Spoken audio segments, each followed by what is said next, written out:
पहली बार पवन सिंह जी और ज्योति सिंह के तलाक पे अक्षरा सिंह का कुछ पोस्ट आया है। आप भी सुनिए और आप भी जाने आखिर क्या है पूरा मामला। और वीडियो को लाइक शेयर और कमेंट करना बिल्कुल भी ना भूले। जी हाँ, करीब 1 साल पहले अक्षरा सिंह और पवन सिंह जी का एक गाने पे विवाद हुआ था, जिस पे पवन सिंह जी ने गाना गाया था कि मुझे घंटा फर्क नहीं पड़ता है, और अक्षरा सिंह ने गाया था कि जिसको चाटेगा उसी को काटेगा।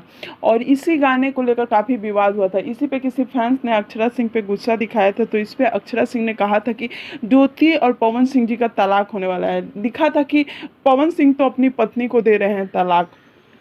इसके बाद से विवाद काफ़ी बढ़ गया था, लेकिन मैं आपको बता दूं कि वो बातें सच हो रही हैं। जी हाँ, और फिर से कल अक्षरा सिंह का एक पोस्ट आया है कि कर्मा हिट बैक, मतलब जो हमारा कर्म होता है वो हमें हमें ही फिर से सामने आ जाता है, वही चीज़ें फिर से हो रही हैं। अक्षरा सिंह और पवन सिंह के रिश्ता काफ़ी अच्छा था, लोगों को पसंद भी आ रहा था, लेकिन ऐसा क्या हुआ कि पवन सिंह जी ने ज्योति सिंह से शादी कर ली और ये भी रिश्ता टूट रहा है। तो यही लोगों के मन में खटक रही है। आपको क्या लगता है? कमेंट